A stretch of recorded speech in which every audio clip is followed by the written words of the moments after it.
Hello students and welcome to yet another interesting math session. आज सीखने वाले हैं हम कोऑर्डिनेट ज्योमेट्री के बारे में और आज के सेशन की शुरुआत करते हैं एक स्टोरी से, क्योंकि मुझे पता है आप सबको कहानियां सुनना बहुत पसंद है। तो बताइए ये कौन है? Yes, he is a famous French mathematician René Descartes.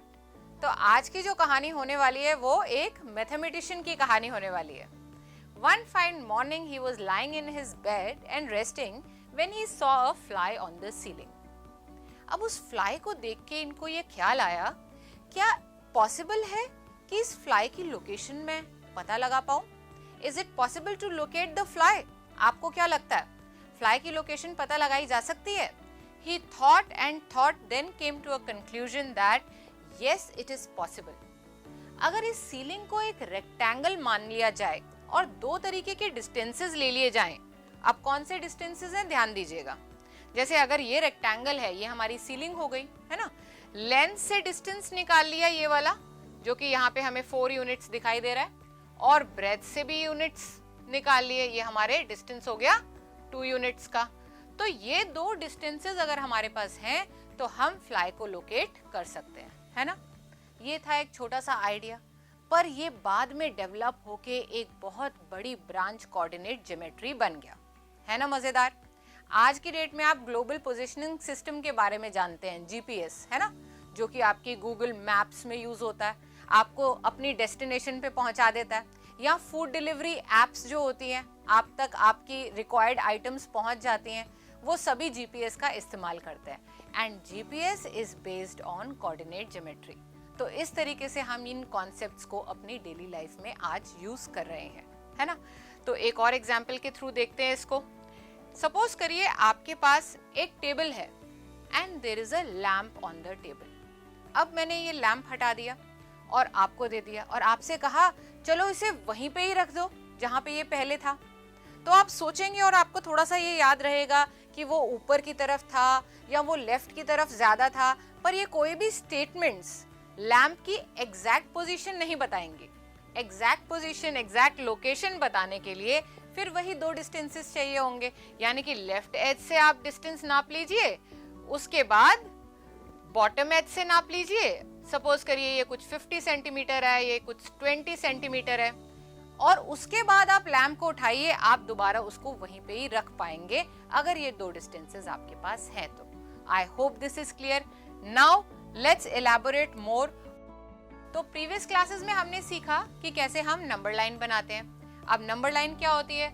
Number line में आप एक लाइन ले लेते हैं और लाइन को ड्रॉ करने के बाद बीच में आप 0 प्लेस कर देते हैं। राइट की तरफ आप क्या लिखते हैं? Positive integers 1 2 3 4 and so on, and left side पे आप लिखते हैं नेगेटिव इंटीजर्स, राइट। अभी कोई पॉइंट के बारे में बताना हो, that where is 3, so you can simply locate this point here, or where is -2, you can simply locate it here. But there are points like over here we can have a point, over here we can have a point, over here we can have a point. How will we locate these points? इसके बारे में भी सोचा गया और फिर decide हुआ कि क्यों ना एक परपेंडिकुलर एक्सिस बनाई जाए जो इस एक्सिस के परपेंडिकुलर हो और 0 पे इंटरसेक्ट कर रही हो ये दोनों एक्सिस। अब जब ये दो एक्सिस बन गई तो इन पॉइंट्स को लोकेट करना भी आसान है। आप अगर इस पॉइंट को लें तो आप इस पॉइंट का डिस्टेंस इस एक्सिस से निकाल लीजिए और इस एक्सिस से निकाल लीजिए, आप इसे लोकेट कर पाएंगे। So hence was formed the coordinate plane which looks like this. इसको हम कार्टेशियन प्लेन भी कहते हैं। कार्टेशियन प्लेन क्यों कहते हैं? To honour the great mathematician René Descartes, है ना। तो इसमें हम क्या देख पा रहे हैं? दो एक्सिस देख पा रहे हैं, X axis and Y axis. अब हॉरिजॉन्टल वाली जो लाइन है उसको हम बोल देते हैं एक्स एक्सिस, और वर्टिकल वाली जो एक्सिस है उसको हमने नाम दिया है वाई एक्सिस का। यहाँ पे एक और बात भी समझिए, इस तरफ हम जानते हैं क्या है? पॉजिटिव इंटीजर्स है, so this is the positive direction of x axis and this is the negative direction of x axis. Similarly अगर वाई की बात करें तो ऊपर हमारे क्या है? पॉजिटिव इंटीजर्स है, तो ये हो गई positive direction of Y axis और नीचे वाली हो गई negative direction of Y axis. जब ये ग्राफ आप बनाएंगे ग्राफ पेपर पे तो एक बात का आपको ध्यान रखना है, बीच में तो आपको याद रहेगा 0 है ना। राइट की तरफ 1 से शुरू करिएगा। कुछ बच्चे क्या गलती करते हैं, वो लिखते हैं 5 4 3 2 1, 5 से नहीं शुरू करना, फिर 6 कहाँ लिखोगे, है ना। तो you have to start with 1 on the right side and -1 on the left side, और फिर आप शुरू करते चले जाएंगे। इसी तरीके से ऊपर आप 1 से शुरू करेंगे और नीचे आप -1 से शुरू करेंगे, और बीच में जो ये एक्सिस का इंटरसेक्शन पॉइंट है ये कहलाता है ओरिजिन। ठीक है, इनके कोऑर्डिनेट्स की भी हम बात करेंगे अभी। अब हम बात करते हैं कि अगर हमारे पास पॉइंट्स दे रखे हो और हमें उन्हें लोकेट करना हो तो हम लोकेट कैसे कर सकते हैं। सपोज करिए एक पॉइंट है आपका कुछ इस तरीके से, हमें दे रखा है ये पॉइंट। अब हमें इसकी पोजीशन निकालनी है, वही दो डिस्टेंसेस चाहिए होंगे, एक्स एक्सिस से और वाई एक्सिस से। देखिए ये वाई एक्सिस से कितनी दूरी पे है, ये वाई एक्सिस से दूरी पे है 8 यूनिट्स की, और एक्स एक्सिस से अगर हम देखें तो कितने यूनिट्स हो गए, 5 यूनिट्स। तो पॉइंट बन गया 8 5। यहाँ पर आप 8 को बोलेंगे एक्स कोऑर्डिनेट और 5 को बोलेंगे वाई कोऑर्डिनेट। ठीक है, इस तरीके से एक जनरल रिप्रेजेंटेशन होता है पॉइंट का। Alright, this becomes X coordinate, this becomes Y coordinate. 8 को हम एब्सिसा भी बोलते हैं, यानी कि एक्स कोऑर्डिनेट का नाम दिया जाता है एब्सिसा, और वाई के कोऑर्डिनेट को हम बोलते हैं ऑर्डिनेट। तो 8 5 में एब्सिसा क्या है, 8 है, और ऑर्डिनेट है 5। राइट, एक और एग्जाम्पल देख लेते हैं। सपोज करिए ये पॉइंट आपको लोकेट करना है। आपने क्या करना है, एक परपेंडिकुलर लाइन एक्स एक्सिस से और एक परपेंडिकुलर लाइन वाई एक्सिस से। देखिए एक्स एक्सिस पे आ गया आपका 6 और वाई एक्सिस पे हो गया -6, तो पॉइंट बन गया 6 -6। यहाँ पे ध्यान देने वाली ये बात ये है कि हमारा एक्स कोऑर्डिनेट क्या है, एब्सिसा क्या है, 6 है। Now 6 is actually the distance from Y axis. ठीक है, उसी तरीके से जो वाई कोऑर्डिनेट है ऑर्डिनेट, जो कि यहाँ पर -6 है, विच represents the distance from the x axis. तो इस बात को ध्यान रखेंगे। दूसरी बात, यहाँ पर अगर हम बात करें ओरिजिन की, जो हमने पिछली स्लाइड में देखा ये ओरिजिन है हमारा, तो ओरिजिन के कोऑर्डिनेट्स क्या होंगे बताइए। एक्स एक्सिस पे और वाई एक्सिस पे ये कहाँ पर लाई करता है, 0 पे लाई करता है ना, यानी कि दोनों कोऑर्डिनेट्स क्या हो जाएंगे, 0, 0। तो अगर आपसे पूछा जाए what are the coordinates of origin, you will say 0, 0। This is the way you will represent. Right, चलिए अब बात करते हैं क्वाड्रेंट्स की। देखिए अब ये कोऑर्डिनेट प्लेन है आपका, ये क्लियरली पूरे प्लेन को 4 इक्वल पार्ट्स में डिवाइड कर रहा है। ठीक है, and these are the 4 quadrants. इसकी नेमिंग का एक तरीका होता है, हम एंटी क्लॉकवाइज चलते हैं और इसको फर्स्ट क्वाड्रेंट मानते हैं। ये हो जाता है सेकंड क्वाड्रेंट, ये हो जाता है थर्ड क्वाड्रेंट, और ये हो जाता है फोर्थ क्वाड्रेंट। तो इस तरीके से एंटी क्लॉकवाइज चल के हमने first, second, third, fourth quadrant समझ लिए। साथ ही में साइन कन्वेंशन समझिए। साइन कन्वेंशन क्या है, कुछ नहीं, सिर्फ आपको ये बताना है कि फर्स्ट क्वाड्रेंट में एक्स कोऑर्डिनेट कैसा रहेगा और वाई कोऑर्डिनेट कैसा रहेगा, पॉजिटिव रहेगा या नेगेटिव। क्लियरली यहाँ पे ये पॉजिटिव रहेगा, और वाई कोऑर्डिनेट कैसा रहेगा, वो भी पॉजिटिव रहेगा। राइट, तो पॉजिटिव पॉजिटिव बन जाएगा इसका साइन कन्वेंशन।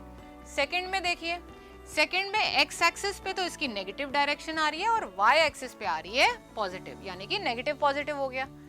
इधर देखिए यहाँ पे एक्स एक्सिस हो गया नेगेटिव और वाई भी है नेगेटिव, तो हो गया ये negative negative. Last quadrant, fourth quadrant में देखिए, एक्स तो पॉजिटिव है और वाई है नेगेटिव, तो पॉजिटिव नेगेटिव आ गया आपका साइन कन्वेंशन। इसको हम इस तरीके से समझते हैं। आगे बढ़ते हैं, तो अब हम बात करते हैं उन पॉइंट्स की जो एक्स एक्सिस और वाई एक्सिस पर लाई करते हैं। इसे एक एग्जांपल से समझ लेते हैं। अब देखिए फॉर एग्जांपल ए की क्या लोकेशन रहेगी, क्या कोऑर्डिनेट्स रहेंगे ए के।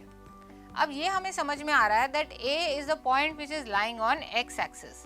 अगर आप ध्यान दें तो इसके कोऑर्डिनेट्स बन जाएंगे 4, 0, क्योंकि एक्स एक्सिस के साथ तो इसका डिस्टेंस कुछ है ही नहीं, 0 है ना, तो इसका वाई का कोऑर्डिनेट क्या बनेगा, 0।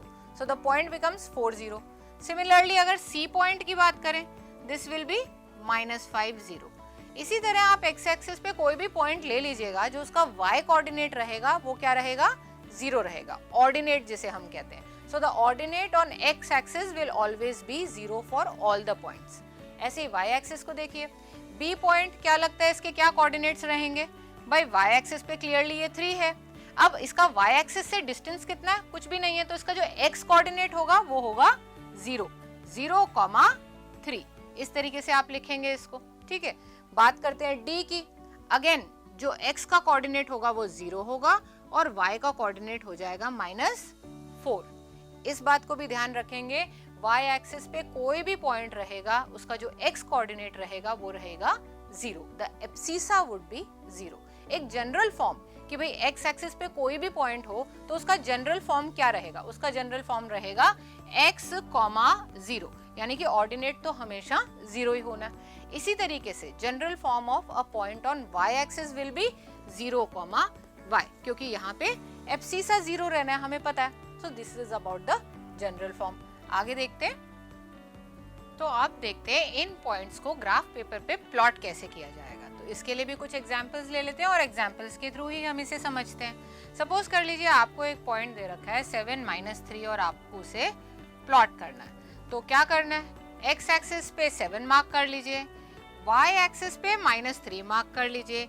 एक परपेंडिकुलर लाइन यहाँ से और एक परपेंडिकुलर लाइन यहाँ से, जहाँ पे ये दोनों लाइंस इंटरसेक्ट करेंगी वहां हो जाएगा 7, -3 आपका पॉइंट आ गया, है ना इजी। एक और ले लेते हैं एग्जांपल। सपोज कर लीजिए आपको प्लॉट करना है -4, 9। -4 is the abscissa, 9 is the ordinate. -4 देखिए कहाँ पर है, x एक्सिस पे यहाँ है, और 9 कहाँ है, y एक्सिस पे यहाँ है। वही एक परपेंडिकुलर लाइन यहाँ से और एक परपेंडिकुलर लाइन यहाँ से, ये हमारा पॉइंट आ गया -4, 9। जब आप ये पॉइंट्स प्लॉट करने की प्रैक्टिस करेंगे तो आगे जाकर आपको ये लाइंस भी लगानी नहीं पड़ेंगी, ग्राफ पेपर पे ऑलरेडी लाइंस होती हैं और इससे आपको एक्यूरेटली पता चल जाएगा कि ये पॉइंट कहाँ पर है। जैसे कि अगर 2, 3 एक पॉइंट है तो आप देख रहे हैं दोनों ही पॉजिटिव हैं, x एक्सिस पे 2 ये रहा और y एक्सिस पे 3 ये रहा, तो ये कहाँ मिलने वाले हैं, इस पॉइंट पे मिलने वाले हैं। This point will be 2, 3, right. तो इस तरीके से हम बहुत सारे पॉइंट्स और सभी पॉइंट्स को प्लॉट कर सकते हैं। Okay, let's do some questions now. Observe the graph given below and write the coordinates of B. आपको बी के कोऑर्डिनेट्स निकालने हैं। अब देखिए बी कहाँ पर है, ये रहा B.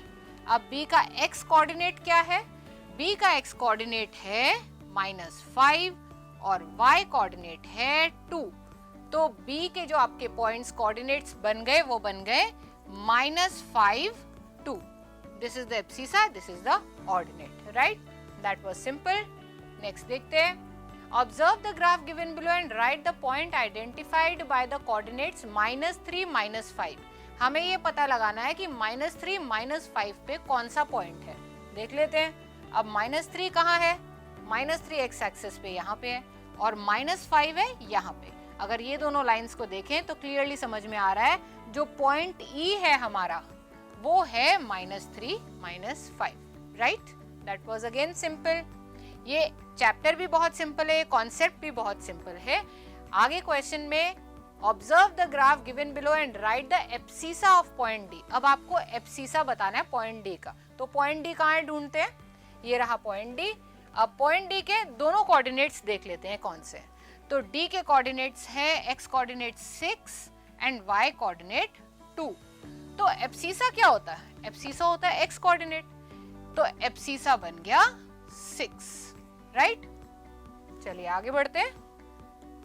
This is the last question. Observe the graph given below and write the ordinate of point H। तो पॉइंट H कहाँ है, देखिए ढूंढिए कहाँ है पॉइंट H।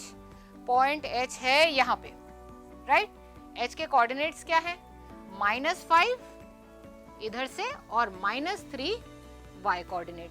तो ऑर्डिनेट क्या होता है, ऑर्डिनेट होता है हमारा y का कोऑर्डिनेट जो कि यहाँ पर है -3। So our answer would be -3, right. So this was about the questions and now I am leaving you with this task. There are some practice questions for you. इन्हें देखिएगा, ये ऑब्जेक्टिव टाइप क्वेश्चंस है। And I will meet you in another interesting session. Till then, take care and happy learning.